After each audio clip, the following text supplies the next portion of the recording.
De vorige keer in de serie Derk Buitenzorg. Het is eigenlijk Joetsa erop of eronder. Hij is eruit. En dan springt er nog voort, dan skaart er nog niet boeten. Dus dat is het teken van, jongens, ik wil ontlanger. Ik denk dat het wel verstandig is om hem om te castreren.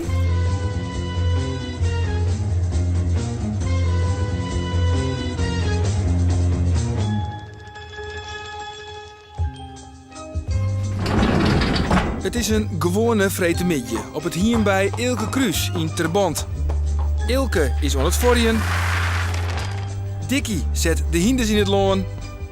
En Roel Wagenaar, de huid van uw trainster Sjoukje, zal Derk op stal zetten. Als hij was Henks gedraagd is nadeling, dan heb ik, maar dat weet ik ook en dan weet ik het niet. Hier een twatteruisje of 4, 6, 7, 8 jaar zingen. Tellen van tevoren en uit die tellen, dat zult wel. Wielst Roel Wagenaar us Derk ophelpt, vregen wij Ilke Kruis of hij ook vindt dat Derk castreerd worden moet. Ik heb daar mijn twijfels over, maar goed, Sjoukje traint hem, dus die heeft de zeggenschap er ook over. Als hij denkt dat het beter is, nou, ik denk dat ze dat vindt, oors ding het net. Maar ja, er wordt verschillend door oordeeld, maar goed, dat heeft ieder zijn, dat denkt iedereen oors over. God, wat hij is benauwd was, dat is hetzelfde dan het eerst.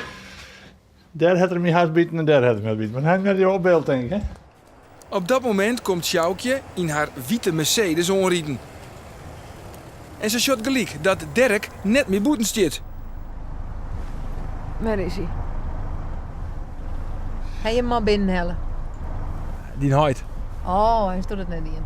Dat was toen net, hè? Jawel, we hebben Ik had er helemaal niks van, dus toen dat was. Nou, maar die huid is wel een beetje benauwd. Maar het is wel slagen. En het voelt reuze mooi. Alle vingers nog compleet. Oké. De allerbelangrijkste reden is dat zo'n hinder een echt noffelijk leven krijgt als je gecastreerd wordt. Want dan kan je met je maat niet lopen. En hoe ouder het ze worden, hoe vervelender dat ze worden. En dan met ze altijd alleenig. En dat is voor die beesten zelf natuurlijk, nou ja, dat is een straf. Ze maaien niks met hun mannelijkheid. Ze maaien er een sjen, moet je je voorstellen. Ze maaien alleen nog maar gapje en gouwen en ze maaien er niks meer van. En ze worden op den duur stront en de stront vervelend. Wie is zelf gecastreerd? West. Zo kan ik even hem verwachten, hè? Dat er ik een lachje aan?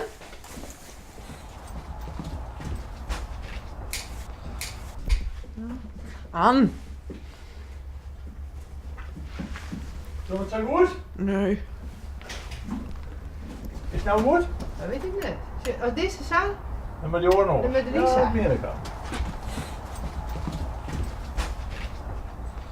Ja. Ik ken San net, nou loopt net in het, maar hij wordt gewoon eigenlijk strontvervelend. Dus hij wordt gewoon eigenlijk te sterk. En hij is net meer met zijn werk bezig. Dus hij begint een beetje te bieten en hij begint wat te klauwen met zijn voorvoeten. En als je voor de kar rent, heeft hij druk met oren ding. Voornamelijk met de vrouwlies is maar.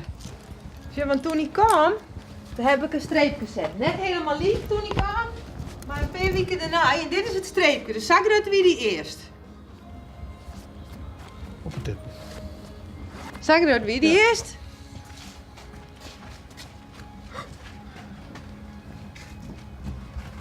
Ja, feilloos systeem, hè? Nou? En Hoeveel? is hij nou? Zag je is hij nou?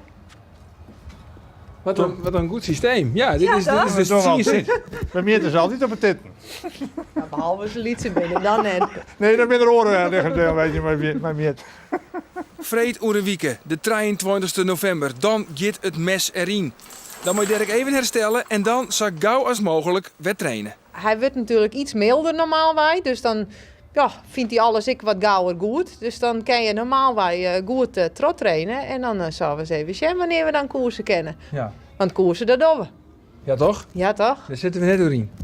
Ik net een moment. En de grote vraag is dan, wat vindt Derk zelf van de castratie?